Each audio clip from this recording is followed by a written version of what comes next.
당신이 누구 애를 배웠는지 말해봐. 이준혁의 얼음장 같은 목소리가 고급 아파트 거실에 울려 퍼졌습니다. 김유진의 온몸이 얼어붙었습니다. 그녀가 들고 있던 임신 테스트기에 2줄짜리 선명한 표시가 손에서 떨리고 있었습니다. 뭐라고요? 당연히 당신 아이예요. 유진의 입술이 파르르 떨렸습니다. 방금 전까지만 해도 이 기쁜 소식을 남편에게 전하기 위해 가슴이 터질 듯 설렜는데 순식간에 모든 것이 악몽으로 변했습니다. 거짓말 마. 준혁이 테이블을 내리치며 포효했습니다. 네가 회사 기밀을 유출한 것도 모자라. 이제는 남의 애를 내 아이라고 속이려 해. 유진의 눈에서 눈물이 왈칵 쏟아졌습니다. 말도 안 되는 상황이 눈앞에서 펼쳐지고 있었습니다. 3년간 아이를 갖기 위해 얼마나 노력했는지 그 누구보다 준혁이 잘 알고 있는데 당장 이 집에서 나가. 내 앞에서 사라져. 준혁은 옷장에서 유진의 옷 몇 벌을 끄집어내어 바닥에 내던졌습니다. 그의 눈에는 증오와 분노만이 가득했습니다. 10분 줄게. 그 시간 안에 사라지지 않으면 경비를 부르겠어. 유진은 마지막 자존심을 부여잡으며 현관문 앞에 섰습니다. 온몸이 떨렸지만 마지막으로 한마디는 해야 했습니다. 당신, 언젠가는 오늘을 후회하게 될 거예요. 반드시. 서울은 그 어느 때보다 차가웠습니다. 영하 15도를 넘나드는 칼바람이 얼굴을 핥히었고 도로는 새하얀 눈으로 덮여 있었습니다. 하지만 김유진의 마음만은 따뜻했습니다. 손에 꼭 쥔 임신 테스트기에 2줄짜리 선명한 표시가 그녀의 인생을 바꿀 기적을 알려주고 있었으니까요. 드디어 유진은 작게 속삭였습니다. 고급 아파트 단지의 주차장에 차를 세우면서 남편 이준혁에게 이 소식을 어떻게 전할지 생각했어요. 3년간의 결혼 생활 동안 아이를 갖기 위해 얼마나 노력했는지 준혁은 누구보다 잘 알고 있었습니다. 유진은 대형 동물병원의 유능한 수의사였습니다. 특히 큰 동물들, 말이나 소 같은 가축의 출산을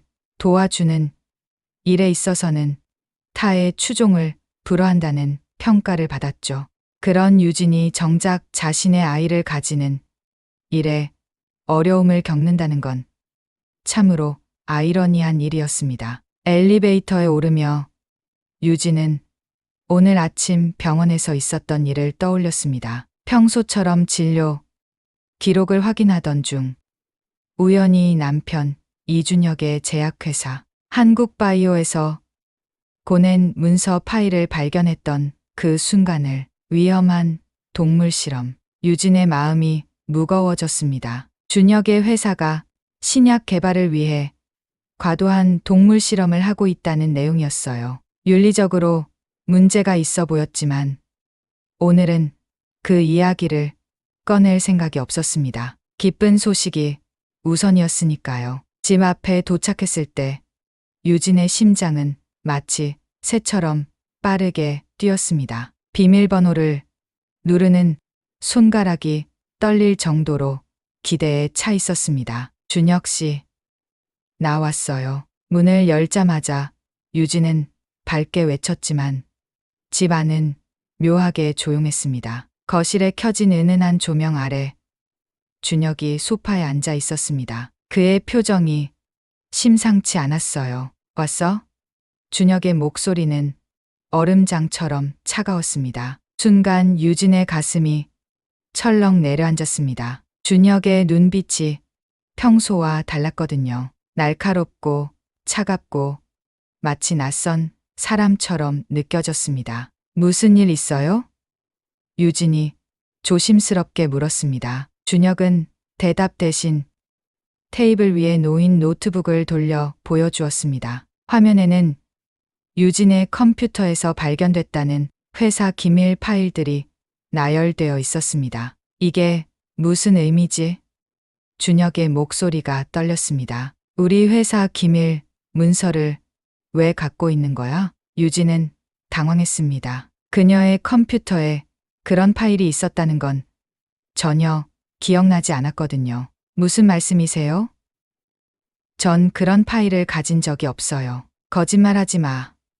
준혁이 갑자기 소리를 질렀습니다. 경쟁사와 접촉했다는 증거도 있어. 최도현이 모든 증거를 가져왔어. 최도현, 준혁의 회사 임원이자 최근 준혁과 가까이 지내는 여성 최서연의 오빠였습니다. 유진의 머릿속에 경고등이 켜졌습니다. 그건 오해예요. 제가 왜 그런 짓을. 당신 지금 무슨 말을 하는지 알아요? 준혁은 비웃듯 웃었습니다. 알아. 돈이 필요했던 거겠지. 아니면 날 망치고 싶었던 건가? 유진의 눈에 눈물이 고였습니다. 갑작스러운 상황에 정신이 하나도 없었습니다. 임신 테스트기를 꺼내려던 손이 멈췄습니다. 준혁 씨, 제발 제 말 좀 들어봐요. 전 그런 적이 없어요. 누군가 저를 함정에 빠뜨린 거예요. 더 이상 변명은 듣고 싶지 않아. 준혁이 테이블을 강하게 내리쳤습니다. 지금 당장 이 집에서 나가. 유진은 마치 벼락을 맞은 것처럼 그 자리에 얼어붙었습니다. 그의 말이 진짜인지 믿을 수 없었습니다. 뭐라고요? 내 말 못 알아들었어? 당장 나가라고. 준혁의 얼굴이 분노로 일그러졌습니다. 유진의 온몸이 떨리기 시작했습니다. 준혁 씨, 제발, 전 당신을 사랑해요. 우리 사이에 오해가 있는 거예요. 그때였습니다. 유진은 용기를 내어 가방에서 임신 테스트기를 꺼냈습니다. 저 임신했어요. 유진의 목소리가 떨렸습니다. 우리 아기가 생겼어요. 준혁의 표정이 순간 굳었습니다. 그는 천천히 일어서서 유진에게 다가왔습니다. 그리고는 그녀의 손에서 임신 테스트기를 빼앗아 바닥에 내동댕이 쳤습니다. 누구 아이지? 준혁의 말은 독사의 혀처럼 날카로웠습니다. 유진의 가슴이 찢어지는 듯한 고통이 몰려왔습니다. 뭐라고요? 당연히 당신 아이예요. 거짓말 마. 내가 배신자라는 건 이미 알아. 그 아이도 누구 건지 모를 아이겠지. 유진은 충격으로 뒤로 물러섰습니다. 남편의 말 한마디가 날카로운 칼처럼 그녀의 심장을 찔렀습니다. 어떻게 그런 말을 할 수 있어요? 당신 미쳤어요? 10분 줄게. 필요한 것만 챙기고 당장 나가. 준혁은 옷장으로 가서 유진의 옷 몇 벌을 끄집어내어 바닥에 던졌습니다. 유진은 그제야 이 상황이 현실임을 깨달았습니다. 눈물이 볼을 타고 흘러내렸습니다. 제발요. 유진은 무릎을 꿇었습니다. 우리 아기예요. 하지만 준혁의 눈에는 더 이상 사랑이 없었습니다. 오직 차가운 분노만이 그곳에 가득했습니다. 시간 다 됐어. 당장 나가지 않으면 경비를 부르겠어. 유진은 천천히 일어섰습니다. 온몸에 힘이 빠져나간 것 같았지만 그래도 마지막 자존심만은 지키고 싶었습니다. 바닥에 흩어진 옷 몇 벌을 주워 가방에 넣었습니다. 현관으로 향하는 발걸음이 천근만근 무거웠습니다. 문 앞에 서서 유진은 마지막으로 준혁을 바라보았습니다. 당신 언젠가는 오늘을 후회하게 될 거예요. 준혁은 대답 대신 문을 쾅 닫았습니다. 그 소리가 유진의 심장을 산산조각 내는 것 같았습니다. 복도에 홀로 선 유진의 눈에서 눈물이 끊임없이 흘러내렸습니다. 벨트 아래에서 느껴지는 날카로운 통증에 그녀는 배를 감싸 안았습니다. 괜찮아. 유진은 뱃속의 아기에게 속삭였습니다. 엄마가 지킬게. 아파트를 빠져나온 유진은 폭설 속에 우두커니 서 있었습니다. 갈 곳이 없었습니다. 부모님은 몇 년 전에 돌아가셨고 친구들과의 연락도 결혼 후 자연스레 끊겼습니다. 그녀는 모든 것을 준혁에게 의지했던 거죠. 배의 통증이 점점 심해졌습니다. 유진은 떨리는 손으로 휴대폰을 꺼내 동물병원 동료에게 전화를 걸었습니다. 미나야, 도와줘. 유진의 목소리가 흐느낌으로 가득했습니다. 택시를 타고 동물병원으로 향하는 동안 유진은 창밖으로 내리는 눈을 바라보았습니다. 서울의 화려한 불빛들이 눈물에 젖은 눈동자에 반사되었습니다. 동물병원에 도착한 유진을 동료 수의사 미나가 놀란 표정으로 맞이했습니다. 유진아, 무슨 일이야? 얼굴이 너무 창백해. 유진은 대답하지 못하고 갑자기 쓰러졌습니다. 미나와 다른 직원들이 급히 그녀를 진료실로 옮겼습니다. 배가 너무 아파. 유진이 신음했습니다. 미나는 즉시 초음파 기계를 가져왔습니다. 동물이 아닌 사람에게 사용하는 건 이례적이었지만 응급 상황이었습니다. 유진아, 초음파 화면을 보던 미나의 목소리가 떨렸습니다. 이건 유진은 희미한 의식 속에서 미나의 표정을 보았습니다. 공포와 놀라움이 뒤섞인 표정이었습니다. 내 명이야, 내 쌍둥이야. 그 말을 들은 순간 유진의 눈에서 다시 눈물이 흘러내렸습니다. 하지만 이번에는 충격과 두려움, 그리고 묘한 기쁨이 함께 담긴 눈물이었습니다. 내 아이들. 유진은 배를 쓰다듬었습니다. 미나가 유진의 손을 꼭 잡았습니다. 어떻게 된 거야?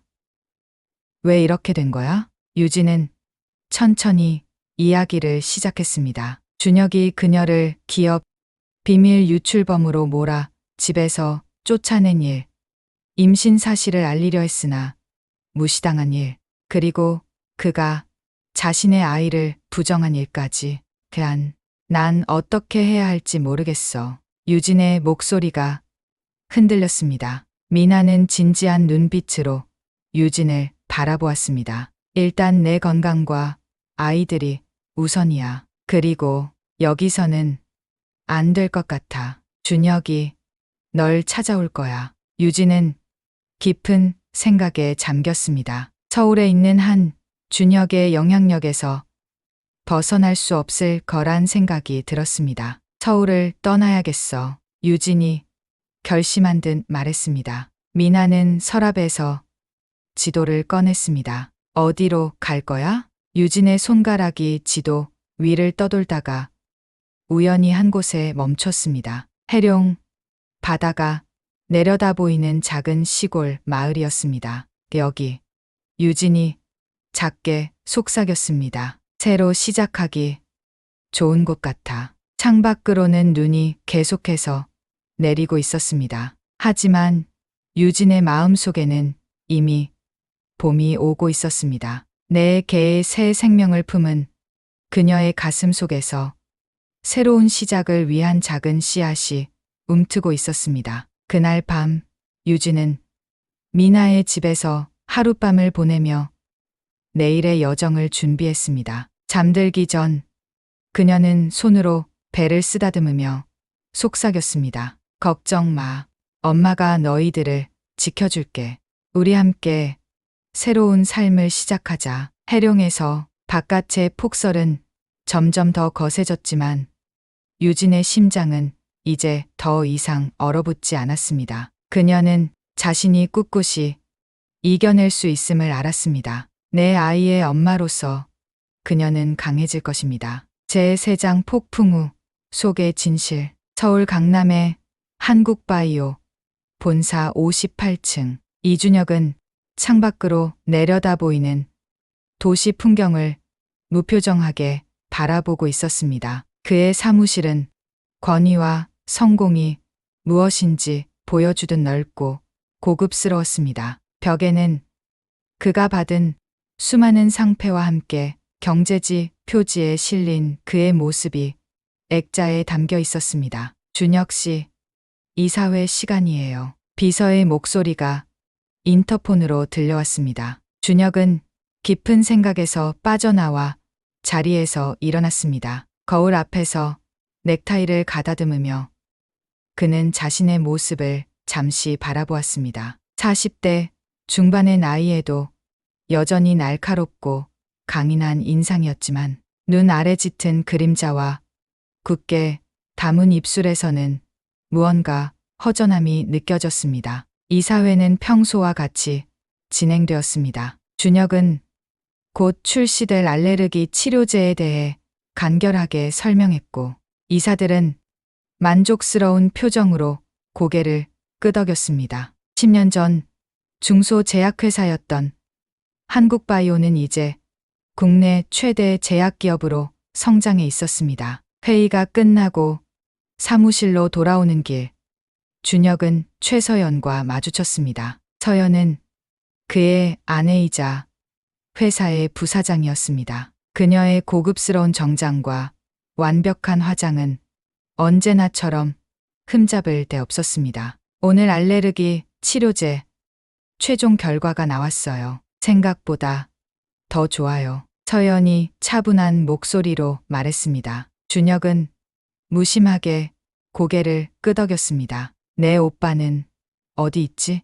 서연의 표정이 살짝 굳었습니다. 오빠요? 아마 재무팀에 있을 거예요. 왜 물으시는데요? 지난달 회계 보고서에 이상한 부분이 있어서. 서연은 입술을 깨물었습니다. 그녀의 오빠 최도연은 회사의 재무이사였지만 준혁은 그를 완전히 신뢰하지 않았습니다. 특히 최근 몇 년간 회사 자금의 흐름에 의심스러운 부분이 있었기 때문이죠. 오빠가 그럴 리 없어요. 서연의 목소리가 약간 떨렸습니다. 준혁은 더 말하지 않고 사무실로 들어갔습니다. 그와 서연의 결혼은 10년 전 유진이 떠난 지 얼마 되지 않아 이루어졌습니다. 그것은 사랑보다는 두 회사의 합병을 위한 계약에 가까웠습니다. 서연의 가족, 회사와 한국바이오의 결합은 업계에 큰 파장을 일으켰고 준혁은 그 중심에서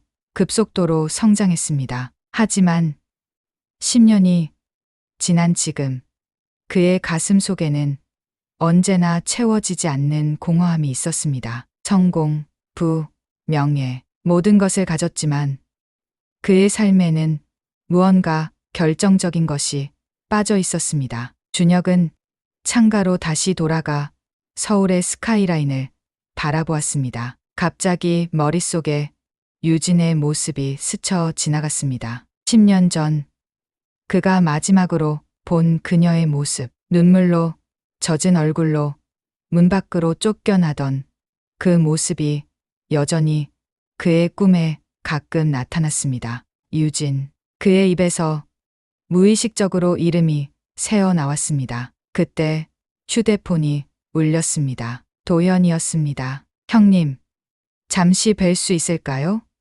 설명드릴 게 있습니다. 준혁의 표정이 차갑게 굳었습니다. 내 사무실로 와. 해룡마을에는 폭우가 내리고 있었습니다. 봄비라고 하기에는 너무 거세고 차가웠습니다. 유진은 동물보호소 창문을 통해 빗줄기를 걱정스럽게 바라보았습니다. 이러다 홍수가 날 것 같아요. 지은이 걱정스럽게 말했습니다. 유진은 고개를 끄덕였습니다. 마을 뒤편 산에서 내려오는 계곡물은 이미 불어나기 시작했고 동물보호소가 있는 언덕 아래 마을도 위험해 보였습니다. 그때 급하게 문이 열리고 최할아버지가 비에 흠뻑 젖은 채 들어왔습니다. 유진 선생, 큰일 났어.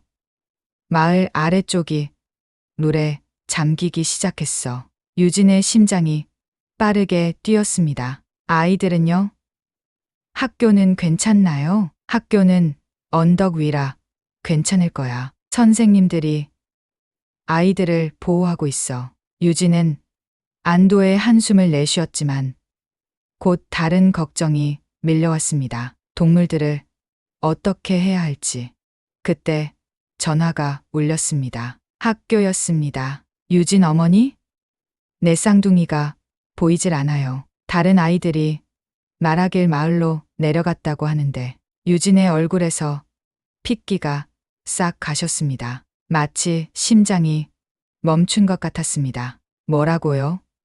그게 언제요? 점심시간에 없어진 것 같아요. 비가 심해지기 전이에요. 유진은 전화를 끊자마자 비옷을 집어 들었습니다. 최할아버지, 지은씨, 저는 아이들을 찾으러 가볼게요. 여기 동물들을 부탁드려요. 혼자 가면 위험해. 최할아버지가 말렸지만 유진은 이미 밖으로 뛰어나가고 있었습니다. 빗속을 달리며 유진의 머릿속은 온통 아이들 생각뿐이었습니다. 아이들은 왜 학교를 빠져나간 걸까요? 그리고 왜 하필 이런 위험한 날에. 그때 유진의 머릿속에 번개처럼 생각이 스쳤습니다. 오늘 아침 준우가 발견한 신문 기사. 혹시 아이들이 그것 때문에. 아이들아. 유진은 빗소리에 묻히는 자신의 목소리가 안타까웠습니다. 마을에 도착하자 상황은 더 심각했습니다. 도로는 이미 발목까지 물에 잠겨 있었고 사람들은 높은 곳으로 짐을 옮기고 있었습니다. 유진은 정신없이 주변을 살폈습니다. 준서야, 준호야, 준영아, 준우야. 그때 멀리서 준영의 목소리가 들려왔습니다. 엄마, 여기요. 유진은 소리가 나는 방향으로 달려갔습니다. 마을 회관 앞에서 준영과 준호가 서 있었습니다. 둘 다 비에 흠뻑 젖어 있었지만 다행히 다친 곳은 없어 보였습니다. 아이들아, 괜찮아? 여기서 뭐 하는 거야? 유진은 아이들을 꼭 안았습니다. 저희가 반달가슴곰 새끼를 발견했어요. 준호가 흥분해서 말했습니다. 마을 뒷산에서 홀로 있길래 구하려고 했는데 갑자기 비가 너무 심해져서. 유진은 믿을 수 없다는 듯 아이들을 바라보았습니다. 곰이라고? 그건 위험하잖아. 그리고 준서와 준우는 어디 있어? 준영이 걱정스러운 표정으로 회관 안을 가리켰습니다. 준서 형은 그 곰을 안에 두고 사람들 도와주고 있어요. 준우는 갑자기 숨을 못 쉬어서 유진의 가슴이 철렁 내려앉았습니다. 준우의 알레르기. 그녀는 서둘러 회관 안으로 들어갔습니다. 회관 안은 대피한 마을 사람들로 붐볐습니다. 구석에서 준서가 담요를 나눠주고 있었고 그 옆에 준우가 창백한 얼굴로 앉아 있었습니다. 그리고 놀랍게도 준우의 무릎 위에는 작은 곰 새끼가 웅크리고 있었습니다. 준우야. 유진이 달려갔습니다. 준우는 힘겹게 미소를 지었습니다. 엄마, 이 아이가 엄마를 잃어버렸대요. 유진은 곧바로 가방에서 준우의 알레르기 약을 꺼냈습니다. 빨리 이거 먹어. 그리고 그 동물은 다른 사람에게 맡겨야 해. 그때 준서가 다가왔습니다. 그의 표정은 평소보다 더 진지했습니다. 엄마, 저희가 잘못했어요. 하지만 이 아이를 그냥 둘 수 없었어요. 유진은 잠시 아이들을 바라보았습니다. 분노, 걱정, 안도, 그리고 이상하게도 자부심까지 섞인 복잡한 감정이 그녀를 압도했습니다. 내 쌍둥이는 위험한 짓을 했지만 그들이 보여준 동물에 대한 사랑과 용기는 분명 그녀의 DNA를 이어받은 것이었습니다. 일단 약부터 먹고 그 다음에 이야기하자. 준우가 약을 먹는 동안 유진은 곰 새끼를 조심스럽게 살폈습니다. 정말 반달가슴곰 새끼였습니다. 멸종위기종인 이 동물이 어떻게 이곳까지 왔는지 의문이었습니다. 어디서 발견한 거니? 준서가 설명했습니다. 학교 뒷산이요. 산사태가 나서 둥지가 무너진 것 같아요. 엄마, 곰은 보이지 않았어요. 유진은 깊은 한숨을 내쉬었습니다. 상황은 이중으로 복잡해졌습니다. 홍수와 대피도 문제였지만 이제 멸종위기종 보호라는 책임까지 더해졌습니다. 그때 회관 문이 열리고 최할아버지와 지은이 들어왔습니다. 유진 선생, 마을 서쪽 제방이 무너질 것 같아요. 지은이 급하게 말했습니다. 유진은 준우의 상태를 확인하고 일어섰습니다. 아이들은 여기 있어요. 제가 가볼게요. 엄마, 저도 갈래요. 준서가 일어섰습니다. 유진은 단호하게 고개를 저었습니다. 안 돼.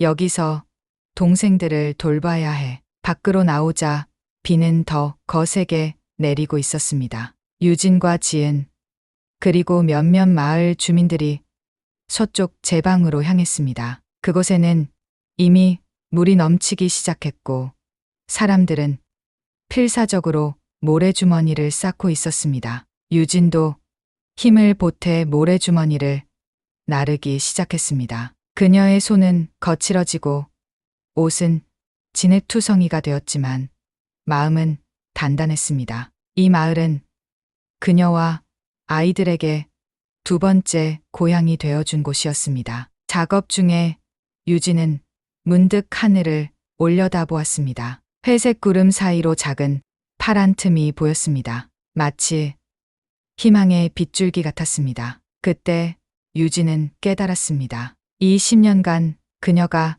지켜온 것은 단지 아이들뿐만이 아니었습니다. 그녀 자신의 영혼도 함께 지켜온 것이었습니다. 몇 시간의 사투 끝에 비가 잦아들기 시작했습니다. 제방은 가까스로 무너지지 않았고 마을의 피해도 최소화할 수 있었습니다. 사람들은 서서히 안도하기 시작했습니다. 유진이 회관으로 돌아왔을 때 넷쌍둥이는 구석에 모여 곰 새끼에게 먹이를 주고 있었습니다. 준우의 얼굴색도 조금 나아져 있었습니다. 엄마, 준호가 반갑게 외쳤습니다. 우리가 이름도 지었어요.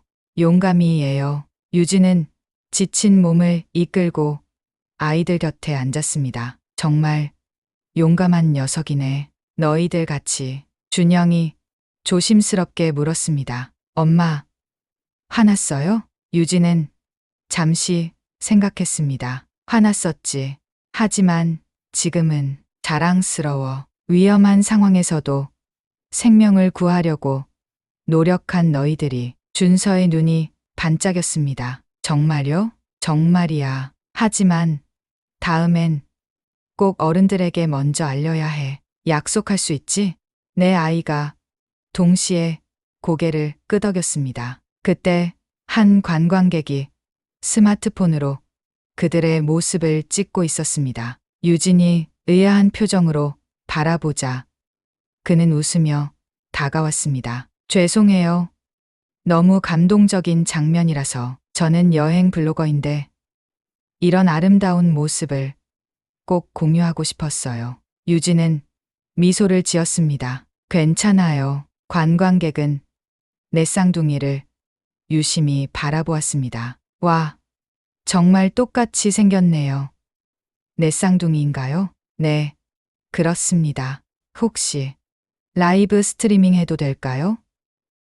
이 멸종위기 곰을 구한 이야기와 홍수 속 마을 구하기. 정말 감동적인 이야기가 될 것 같은데요. 유진은 망설였지만 아이들이 신나서 고개를 끄덕이는 모습에 결국 동의했습니다. 그녀는 이 작은 허락이 앞으로 그들의 삶을 어떻게 바꿔놓을지 전혀 예상하지 못했습니다. 관광객의 라이브 방송은 즉시 화제가 되었습니다. 영웅적인 수의사와 넷쌍둥이, 멸종위기 곰을 구하다라는 제목의 영상은 순식간에 전국으로 퍼져나갔습니다. 그리고 서울의 한 고급 아파트에서 이준혁은 우연히 그 영상을 보게 되었습니다. 그의 손에 들고 있던 와인 잔이 바닥에 떨어져 산산조각 났습니다. 유진, 그리고 이 아이들은 서울 강남의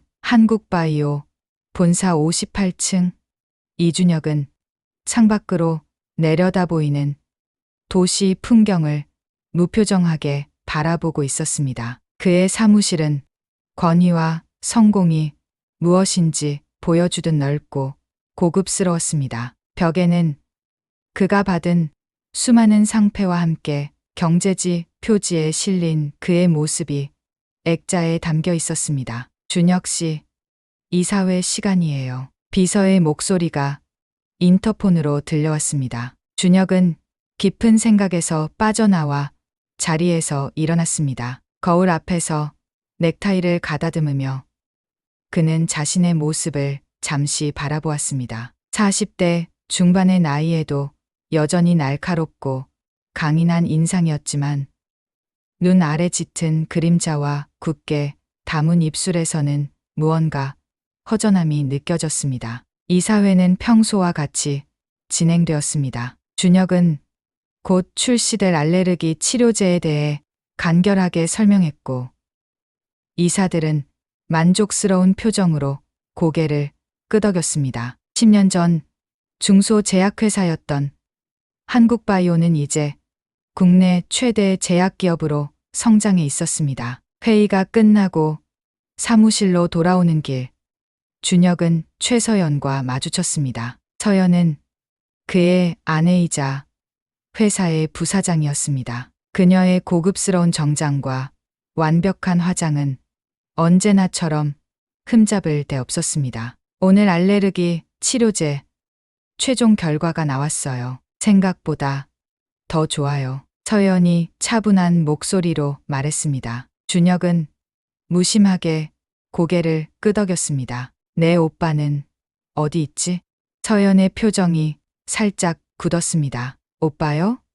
아마 재무팀에 있을 거예요. 왜 물으시는데요? 지난달 회계 보고서에 이상한 부분이 있어서. 서연은 입술을 깨물었습니다. 그녀의 오빠 최도현은 회사의 재무이사였지만 준혁은 그를 완전히 신뢰하지 않았습니다. 특히 최근 몇 년간 회사 자금의 흐름에 의심스러운 부분이 있었기 때문이죠. 오빠가 그럴 리 없어요. 서연의 목소리가 약간 떨렸습니다. 준혁은 더 말하지 않고 사무실로 들어갔습니다. 그와 서연의 결혼은 10년 전 유진이 떠난 지 얼마 되지 않아 이루어졌습니다. 그것은 사랑보다는 두 회사의 합병을 위한 계약에 가까웠습니다. 서연의 가족, 회사와 한국바이오의 결합은 업계에 큰 파장을 일으켰고 준혁은 그 중심에서 급속도로 성장했습니다. 하지만 10년이 지난 지금 그의 가슴 속에는 언제나 채워지지 않는 공허함이 있었습니다. 성공, 부, 명예, 모든 것을 가졌지만 그의 삶에는 무언가 결정적인 것이 빠져 있었습니다. 준혁은 창가로 다시 돌아가 서울의 스카이라인을 바라보았습니다. 갑자기 머릿속에 유진의 모습이 스쳐 지나갔습니다. 10년 전 그가 마지막으로 본 그녀의 모습, 눈물로 젖은 얼굴로 문 밖으로 쫓겨나던 그 모습이 여전히 그의 꿈에 가끔 나타났습니다. 유진. 그의 입에서 무의식적으로 이름이 새어 나왔습니다. 그때 휴대폰이 울렸습니다. 도현이었습니다. 형님, 잠시 뵐 수 있을까요?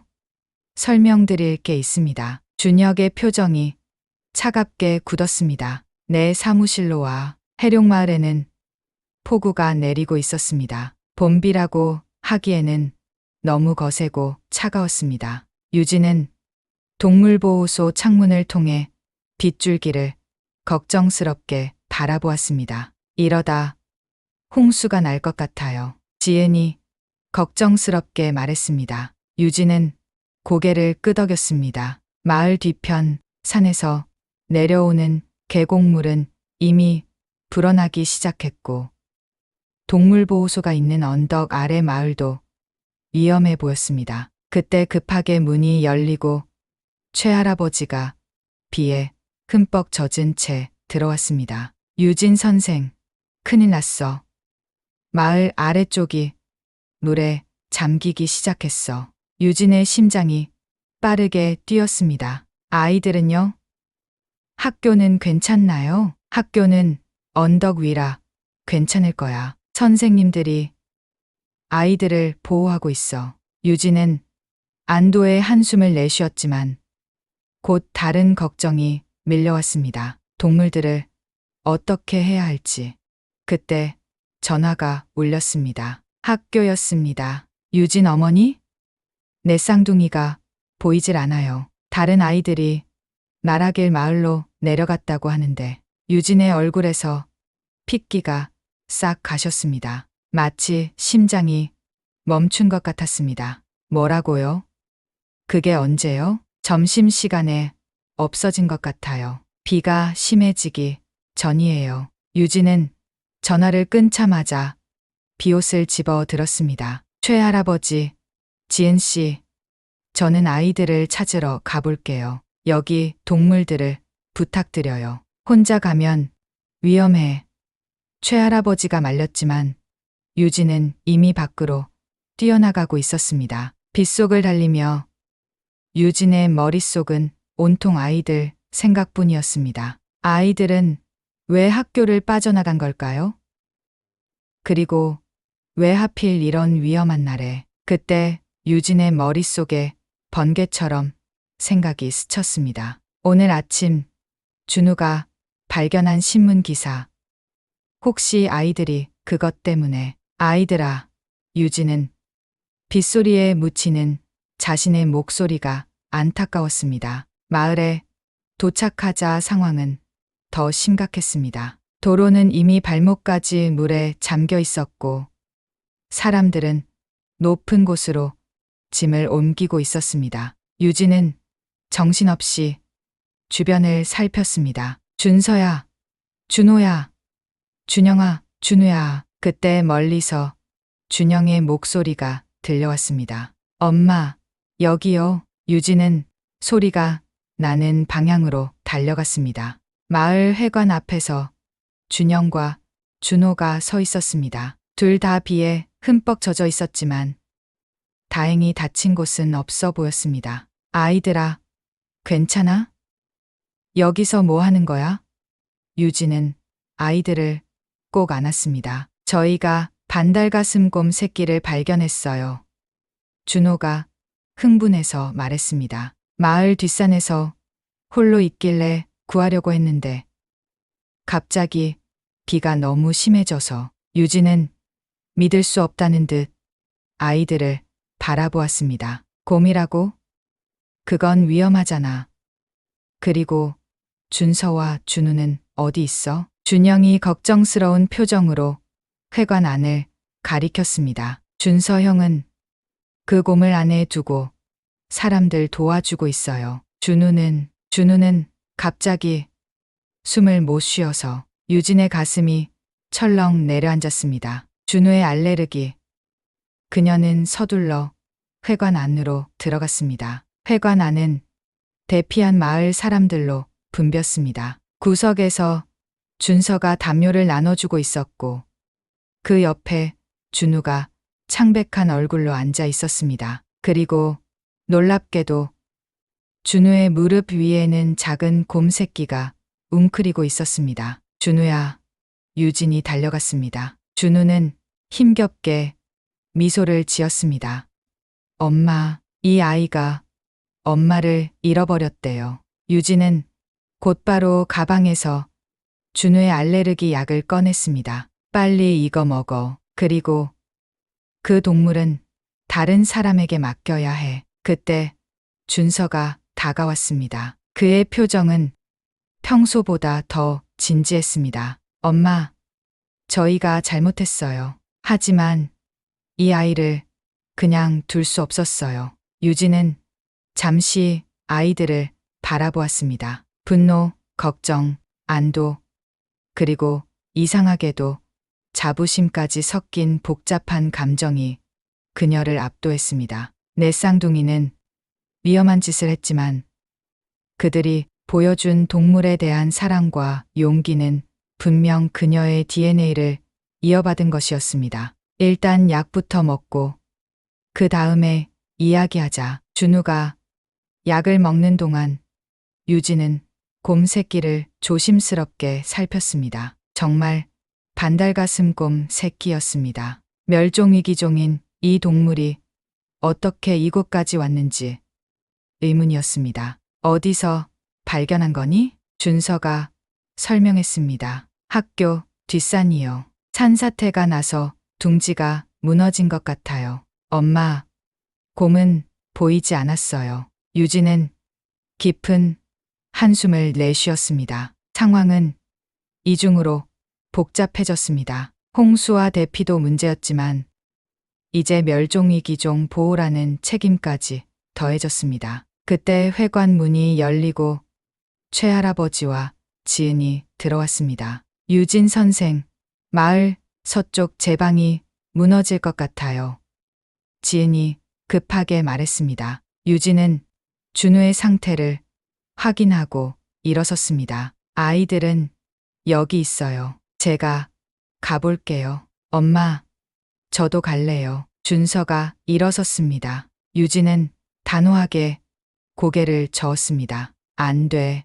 여기서 동생들을 돌봐야 해. 밖으로 나오자 비는 더 거세게 내리고 있었습니다. 유진과 지은, 그리고 몇몇 마을 주민들이 서쪽 제방으로 향했습니다. 그곳에는 이미 물이 넘치기 시작했고 사람들은 필사적으로 모래주머니를 쌓고 있었습니다. 유진도 힘을 보태 모래주머니를 나르기 시작했습니다. 그녀의 손은 거칠어지고 옷은 진흙투성이가 되었지만 마음은 단단했습니다. 이 마을은 그녀와 아이들에게 두 번째 고향이 되어준 곳이었습니다. 작업 중에 유진은 문득 하늘을 올려다보았습니다. 회색 구름 사이로 작은 파란 틈이 보였습니다. 마치 희망의 빗줄기 같았습니다. 그때 유진은 깨달았습니다. 이 10년간 그녀가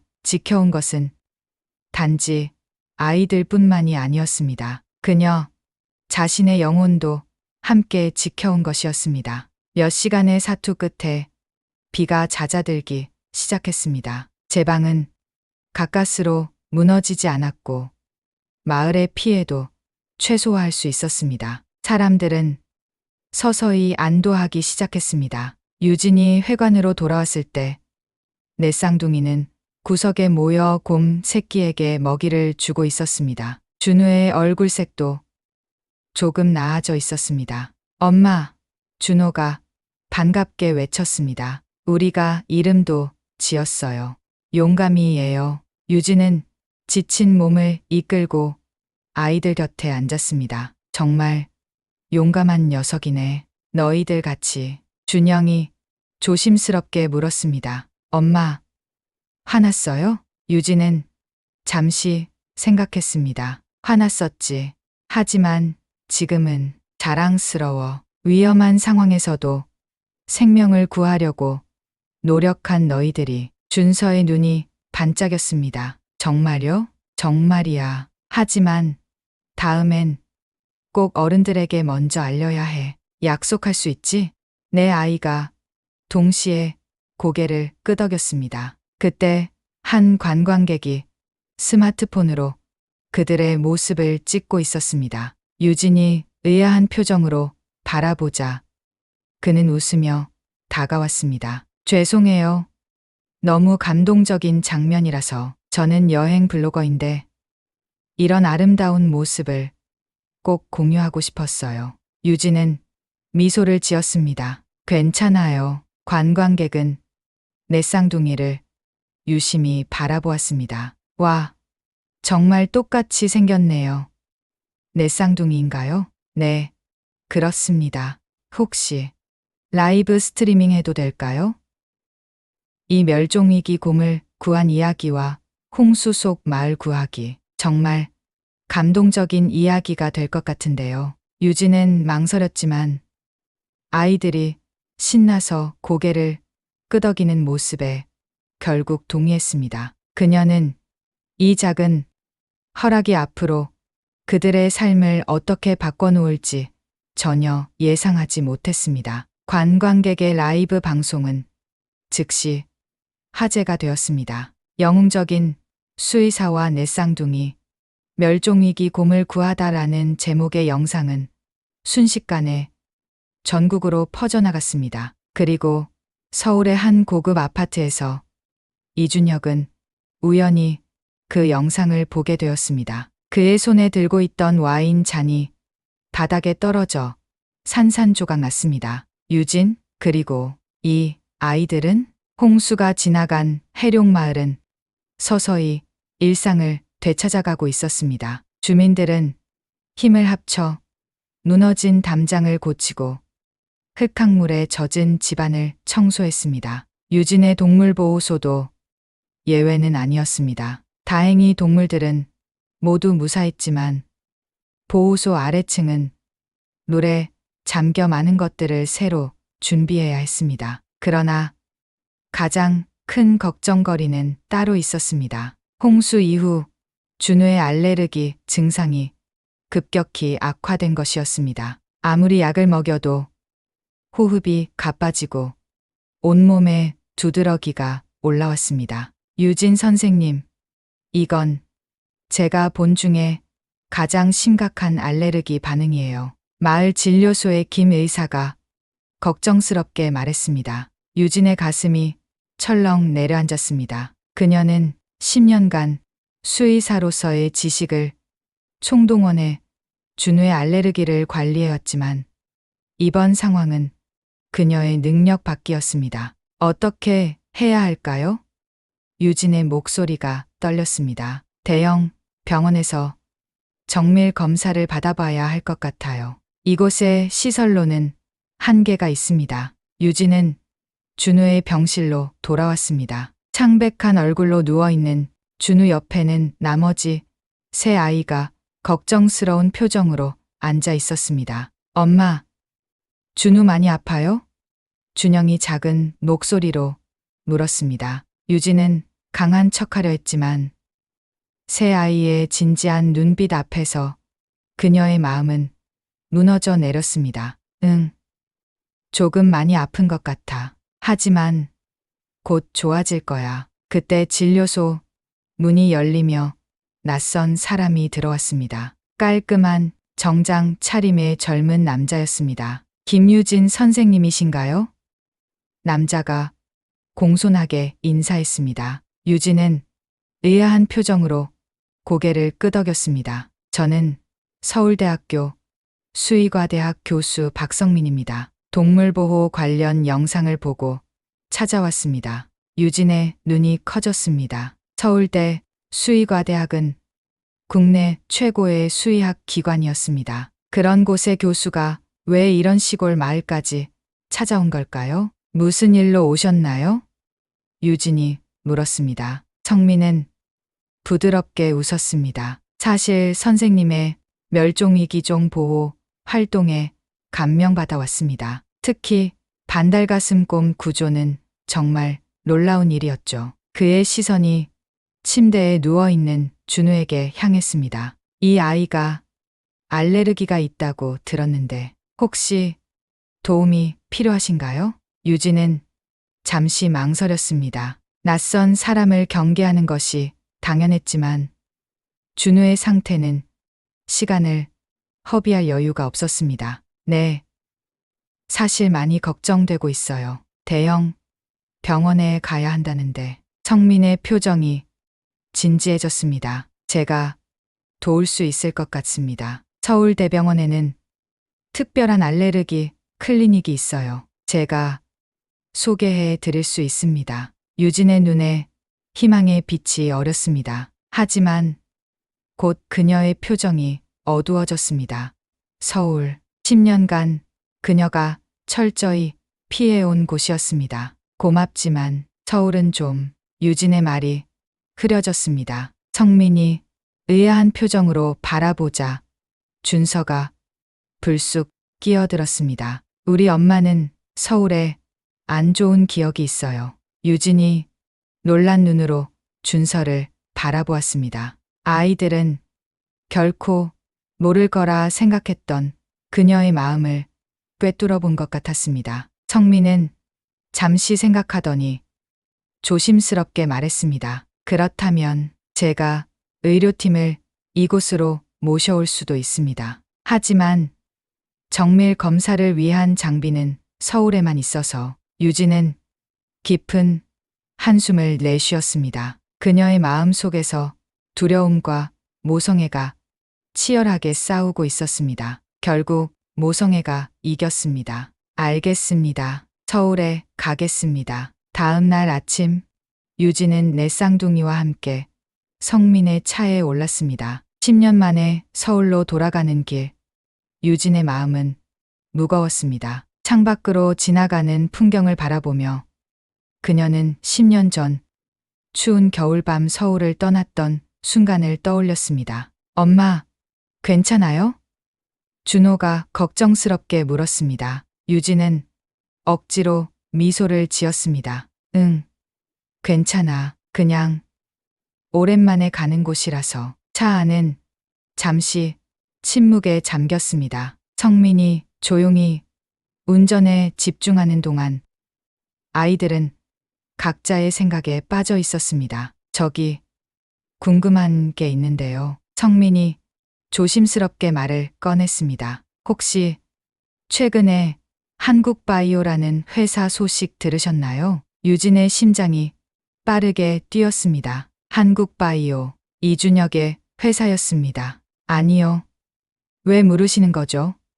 유진의 목소리가 살짝 떨렸습니다. 그 회사가 내일 새로운 알레르기 치료제를 발표하거든요. 어쩌면 준우 군에게 도움이 될지도 모르겠다고 생각해서요. 유진은 아무 말도 하지 않았습니다. 하지만 그녀의 손이 무의식적으로 주먹을 꽉 쥐었습니다. 이준혁의 회사가 만든 약, 그것이 준우를 살릴 수 있다니 얼마나 아이러니한 상황인가요? 서울에 도착했을 때는 이미 저녁이 되어 있었습니다. 유진은 10년 만에 고는 서울의 화려한 불빛에 약간 현기증을 느꼈습니다. 모든 것이 변해 있었습니다. 더 높은 빌딩들, 더 복잡한 도로들, 그리고 더 서두르는 사람들. 서울대병원에 도착하자 준우는 즉시 응급실로 이송되었습니다.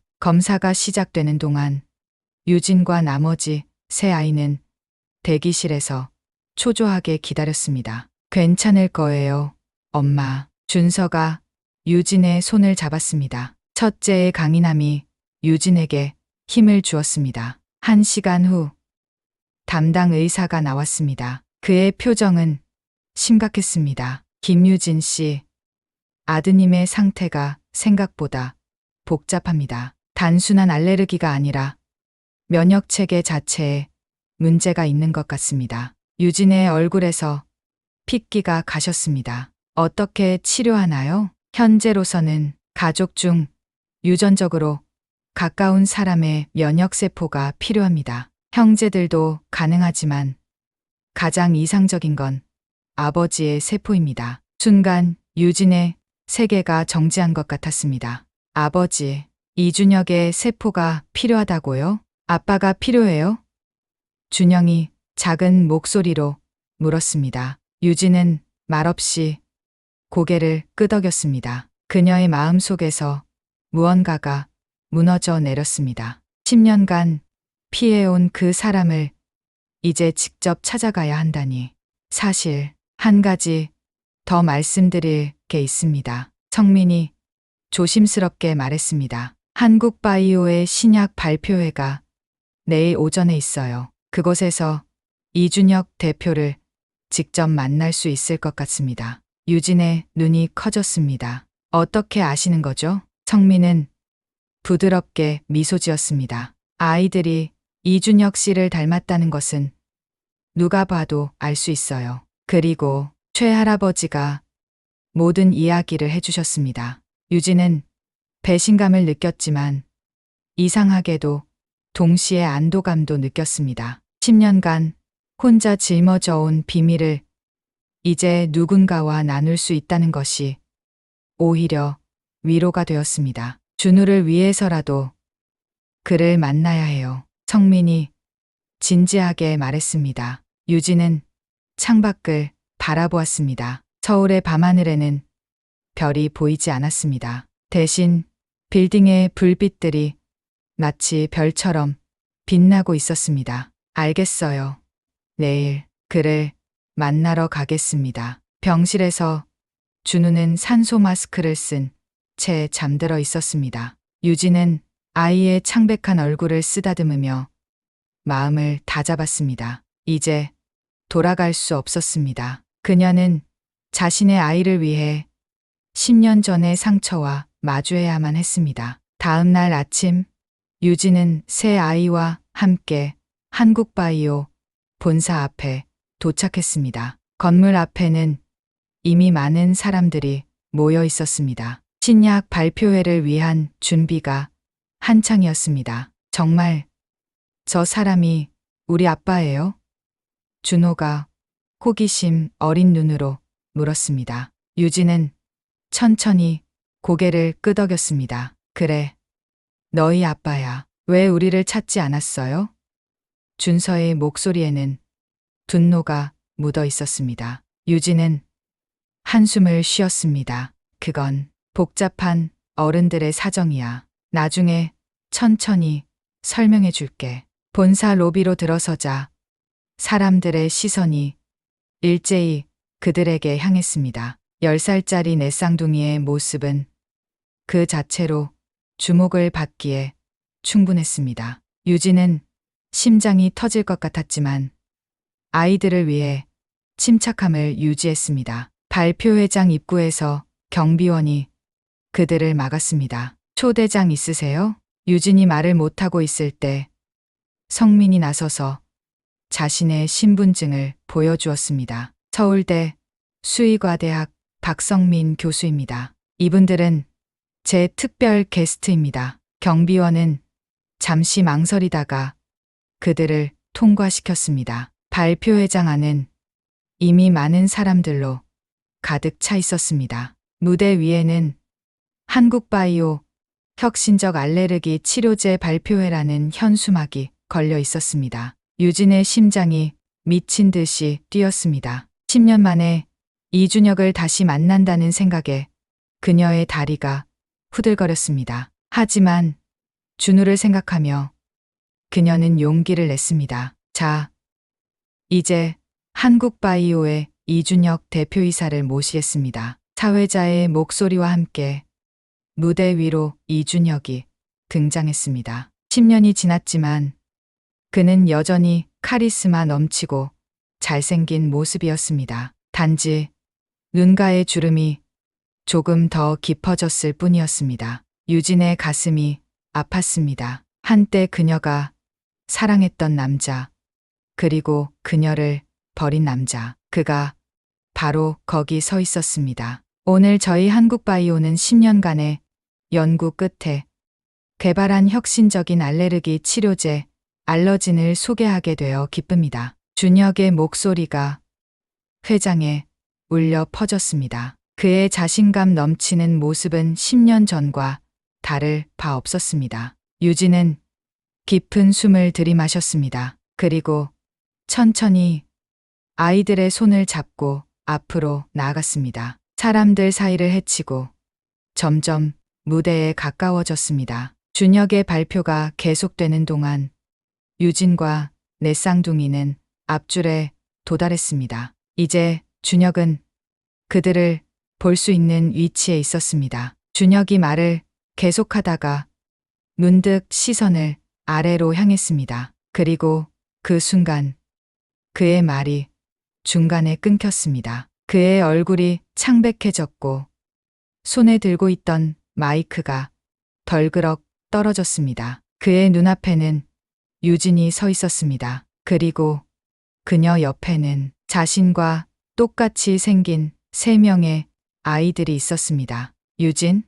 준혁의 목소리가 떨렸습니다. 회장 전체가 갑자기 조용해졌습니다. 모든 사람들이 믿을 수 없다는 듯이 내 쌍둥이를 바라보았습니다. 준혁 씨, 우리 얘기 좀 해야겠어요. 유진의 목소리는 차분했지만 그 안에는 10년간의 아픔이 묻어 있었습니다. 준혁은 말 없이 그녀를 바라보았습니다. 그의 눈에는 충격, 혼란, 그리고 때다름이 차례로 스쳐 지나갔습니다. 우리 아들이 당신이 필요해요. 발표장은 순식간에 혼란에 빠졌습니다. 카메라 플래시가 연달아 터지고 기자들은 앞다투어 질문을 쏟아냈습니다. 하지만 이준혁의 귀에는 아무것도 들리지 않았습니다. 그의 시선은 오직 유진과 내 아이들에게 고정되어 있었습니다. 회장님, 이분들이 누구십니까? 아이들이 회장님과 닮았는데요. 혹시 이것이 10년 전 스캔들과 관련이 있습니까? 사회자가 황급히 마이크를 잡았습니다. 잠시 기술적인 문제가 생겼습니다. 발표회는 잠시 후 재개하겠습니다. 준혁은 멍한 표정으로 무대에서 내려왔습니다. 그의 다리가 후들거렸습니다. 경호원들이 재빨리 움직여 유진과 아이들을 VIP 대기실로 안내했습니다. 대기실 문이 닫히자 세상의 소음이 모두 차단된 듯했습니다. 준혁은 유진을 바라보았습니다. 10년이라는 세월이 그녀를 더 단단하고 성숙하게 만들어 놓았습니다. 그녀의 눈에는 더 이상 예전에 상처받은 여자가 아닌 강인한 어머니의 의지가 담겨 있었습니다. 유진, 정말 너였구나. 준혁의 목소리가 떨렸습니다. 유진은 담담하게 대답했습니다. 오랜만이에요. 준혁 씨. 준혁의 시선이 아이들에게 향했습니다. 세 아이는 각자 다른 표정으로 그를 바라보고 있었습니다. 준서는 경계하는 눈빛으로, 준호는 호기심 가득한 눈으로, 준영은 조용히 관찰하는 눈으로. 이 아이들이 준혁의 말이 목에 걸렸습니다. 네, 당신의 아이들이에요. 유진의 목소리는 차분했지만 그 안에는 10년간의 아픔이 묻어 있었습니다. 내 쌍둥이죠. 준혁의 얼굴이 창백해졌습니다. 그의 손이 떨렸습니다. 내 쌍둥이라고? 하지만 여기 3명밖에. 막내 준우가 병원에 있어요. 심각한 알레르기 반응으로 입원 중이에요. 유진의 목소리가 흔들렸습니다. 의사 선생님 말씀으로는 당신의 면역세포가 필요하대요. 준혁은 자리에 털썩 주저앉았습니다. 그의 온몸에서 힘이 빠져나가는 것 같았습니다. 10년 전 그가 내쫓은 여자가 내 쌍둥이를 낳았다는 사실, 그리고 그 중 한 명이 그의 도움을 필요로 한다는 사실이 그를 압도했습니다. 어떻게 된 거지?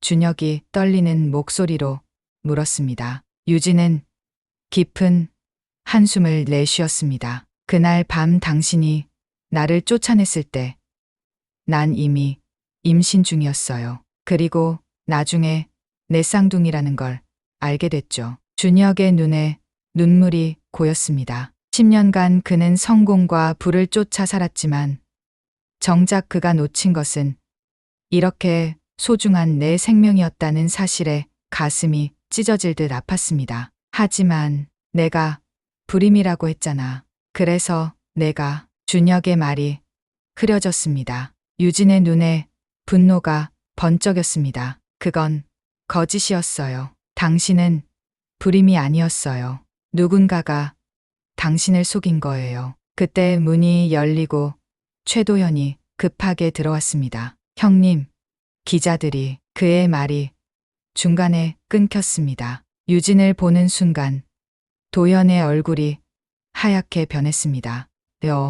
도연의 목소리가 떨렸습니다. 유진도 도연을 알아보았습니다. 10년 전 준혁에게 거짓 증거를 가져다 준 바로 그 남자였습니다. 공기가 얼어붙는 것 같았습니다. 그때 준서가 앞으로 나섰습니다. 당신이 우리 아빠예요?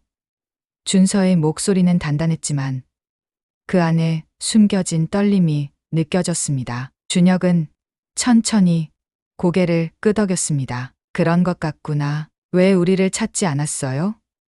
준서의 질문에 날이 서 있었습니다. 준혁의 눈에서 눈물이 흘렀습니다. 난 몰랐어. 정말 몰랐단다. 유진이 준서의 어깨에 손을 얹었습니다. 준서야, 우리 지금은 준우가 우선이야. 병원에 가야 해. 준혁은 즉시 자리에서 일어났습니다. 당장 가자. 내 차로 갈게. 서울대병원으로 향하는 차 안은 무거운 침묵으로 가득했습니다. 준혁은 운전에 집중하면서도 백미러로 뒷좌석의 아이들을 자꾸 바라보았습니다. 그들은 정말 그와 똑같이 생겼습니다. 특히 준서는 마치 어린 시절 자신을 보는 것 같았습니다. 병원에 도착하자마자 준혁은 즉시 검사를 받았습니다. 의사들은 그의 면역세포를 채취하기 시작했고 동시에 DNA 검사도 진행했습니다. 대기실에서 기다리는 동안 준혁은 용기를 내어 유진에게 다가갔습니다. 10년 동안 많이 힘들었겠구나. 그의 목소리에는 깊은 후회가 담겨 있었습니다. 유진은 창밖을 바라보았습니다. 처음에는 정말 죽고 싶을 만큼 힘들었어요. 혼자서 내 아이를 키운다는 게 얼마나 어려운 일인지. 그녀의 목소리가 떨렸습니다. 하지만 포기할 수 없었죠. 아이들 때문에. 준혁의 가슴이 찢어지는 것 같았습니다. 그는 유진의 손을 잡으려 했지만 그녀는 살짝 몸을 뺐습니다. 미안해. 준혁이 속삭였습니다. 정말 미안해, 유진아. 유진의 눈에 눈물이 고였습니다. 미안하다고 하면 10년이 돌아올까요? 대화는 의사가 들어오면서 중단되었습니다. 김유진 씨, 이준혁 씨, 좋은 소식이 있습니다. DNA 검사 결과 이준혁 씨는 확실히 내 쌍둥이의 아버지입니다. 그리고 그의 면역세포가 준우 군의 치료에 매우 적합하다고 나왔습니다. 유진의 눈에서 안도의 눈물이 흘렀습니다. 준혁도 깊은 안도감을 느꼈습니다. 치료는 언제 시작할 수 있나요? 준혁이 물었습니다. 지금 바로 준비하고 있습니다. 몇 시간 후면 시작할 수 있을 겁니다. 의사가 나간 후 유진은 준우의 병실로 향했습니다. 준혁도 따라가려 했지만 유진이 고개를 저었습니다. 아직은 준우에게 혼란을 주고 싶지 않아요. 준혁은 아쉬운 마음으로 고개를 끄덕였습니다. 그는 대기실로 돌아와 창밖을 바라보았습니다. 서울의 가을, 하늘은 맑고 푸르렀습니다. 마치 새로운 시작을 알리는 것 같았습니다. 그때 누군가가 그의 어깨를 탁 쳤습니다. 돌아보니 준호가 호기심 가득한 눈으로 그를 바라보고 있었습니다. 아저씨가 정말 우리 아빠예요? 준호가 물었습니다. 준혁은 무릎을 꿇어 준호와 눈높이를 맞추었습니다. 그런 것 같구나. 그럼 왜 우리랑 안 살았어요? 준혁의 마음이 무너져 내렸습니다. 그는 무엇이라고 대답해야 할지 몰랐습니다. 어떻게 10살짜리 아이에게 자신의 오만과 의심, 그리고 배신을 설명할 수 있을까요? 아주 큰 실수를 했단다. 준혁이 정직하게 대답했습니다. 아빠가 너무 어리석었어. 준호는 잠시 생각하더니 고개를 끄덕였습니다. 그렇구나. 사람은 누구나 실수할 수 있대요. 엄마가 그랬어요. 준혁의 눈에 눈물이 고였습니다. 아이의 순수한 마음이 그를 더욱 부끄럽게 만들었습니다. 그때 준영이 다가왔습니다. 그는 준호보다 더 조용하고 내성적이었습니다. 그는 말없이 준혁의 손을 살짝 잡았습니다. 그 작은 손의 온기가 준혁의 마음을 따뜻하게 데웠습니다. 치료가 시작되고 몇 시간이 지났습니다. 준혁의 면역세포가 준호의 몸에 주입되는 동안 모두가 초조하게 기다렸습니다. 그때 준호의 병실에서 간호사가 달려나왔습니다. 의사 선생님을 빨리 불러주세요. 아이의 상태가 갑자기 나빠졌어요. 유진의 얼굴이 창백해졌습니다. 그녀는 병실로 달려갔고 준혁도 그 뒤를 따랐습니다. 병실에 들어서자 의료진이 준우 주변에 모여 있었습니다. 모니터에서는 경고음이 울리고 있었습니다. 알레르기, 쇼크 반응입니다. 응급 처치가 필요해요. 한 의사가 외쳤습니다. 유진은 그 자리에 얼어붙었습니다. 그녀의 세계가 무너져 내리는 것 같았습니다. 준혁이 그녀의 어깨를 붙잡았지만 그녀는 그의 손을 뿌리쳤습니다. 이게 다 당신 때문이에요.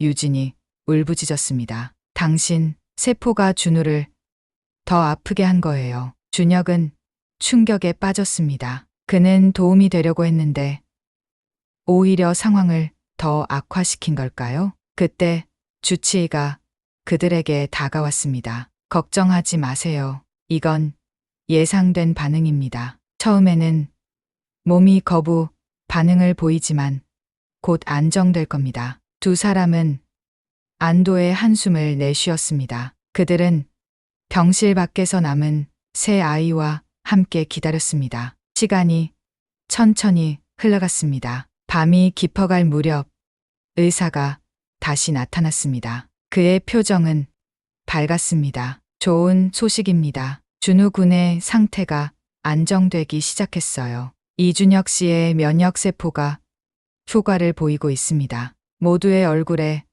안도의 미소가 번졌습니다. 유진은 눈물을 참지 못했습니다. 준혁도 감격에 겨워 눈물을 흘렸습니다. 가족들만 잠시 병실에 들어가 보실래요?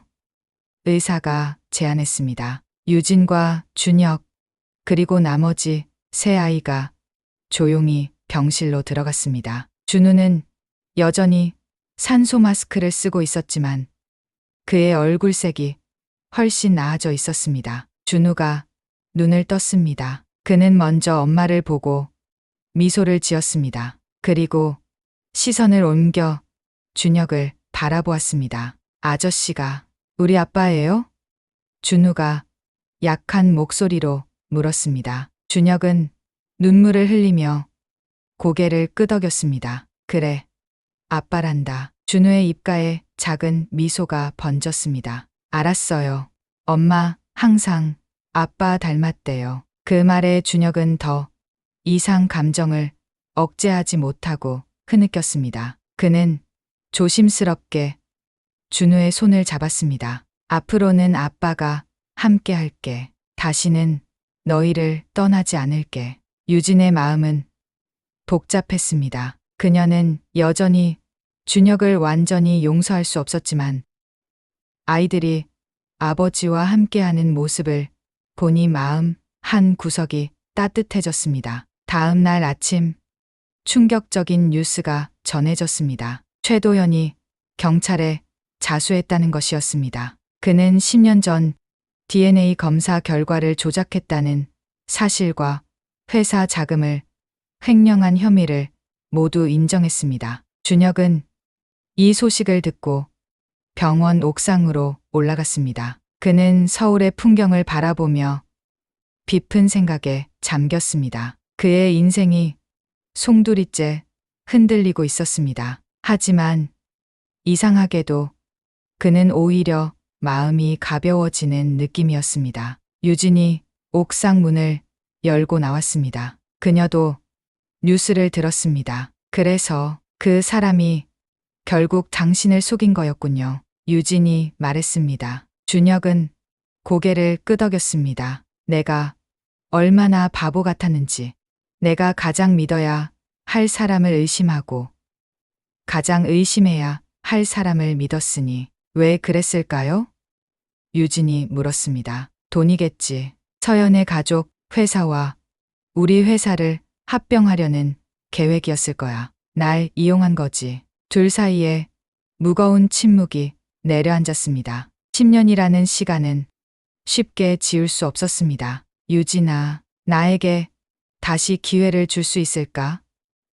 준혁이 조심스럽게 물었습니다. 유진은 한참 동안 말이 없었습니다. 그녀의 마음속에서는 여전히 분노와 상처가 남아 있었지만 동시에 무언가 새로운 감정도 싹트고 있었습니다. 아직은 모르겠어요. 유진이 솔직하게 대답했습니다. 하지만 아이들을 위해서라도 우리는 서로 대화해야 할 것 같아요. 준혁은 고개를 끄덕였습니다. 그것만으로도 그에게는 충분했습니다. 그는 이미 너무 많은 것을 잃었고 이제는 천천히, 아주 천천히 다시 쌓아가야 했습니다. 한 달 후, 가을이 깊어갈 무렵 준우는 완전히 회복되어 퇴원했습니다. 준혁은 회사의 경영권을 일부 넘기고 더 많은 시간을 아이들과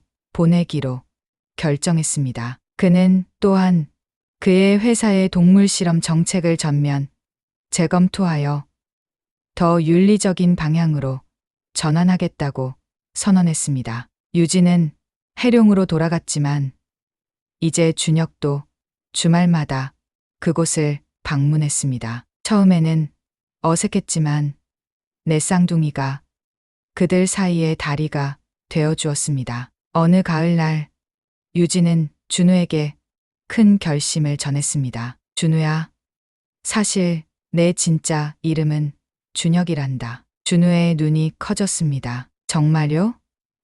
아빠 이름이랑 같아요? 유진은 고개를 끄덕였습니다. 그래, 아빠의 이름을 따서 지었단다. 하지만 엄마가 마음 아파서 부르지 못했어. 이 말을 들은 준혁의 눈에 눈물이 고였습니다. 그는 자신이 얼마나 큰 상처를 남겼는지, 그리고 유진이 그럼에도 불구하고 얼마나 강인하게 아이들을 키워왔는지 다시 한번 깨달았습니다. 가을의 마지막 날, 해룡마을에서는 작은 축제가 열렸습니다. 준혁은 서울에서 내려와 가족과 함께 축제를 즐겼습니다. 그들은 아직 완전한 가족은 아니었지만 그 방향으로 천천히 나아가고 있었습니다. 축제의 불빛 아래 준혁은 유진에게 조심스럽게 다가갔습니다. 유진아, 내가 뭐라도 도울 일이 있을까? 유진은 잠시 생각하더니 미소를 지었습니다. 그래요. 해룡에 현대식 동물병원을 하나 지어주세요. 이곳 동물들을 위해서요. 준혁의 얼굴에 미소가 번졌습니다. 약속할게. 최고의 시설을 갖춘 병원을 지을게. 그날 밤 축제의 불꽃이 하늘을 수놓을 때 내 쌍둥이는 부모님 사이에 서서 환호성을 질렀습니다. 유진과 준혁의 손이 우연히 스쳤고 둘은 잠시 서로를 바라보았습니다. 그들의 눈에는 아직 많은 이야기가 남아 있었습니다. 10년의 공백, 아물지 않은 상처, 그리고 새롭게 피어나는 희망. 하지만 오늘 밤 이 순간만큼은 그저 내 아이의 부모로서 함께 있다는 것만으로도 충분했습니다. 가을이 겨울로 향하는 길목에서 유진의 10년 겨울도 서서히 봄을 향해 녹아내리고 있었습니다.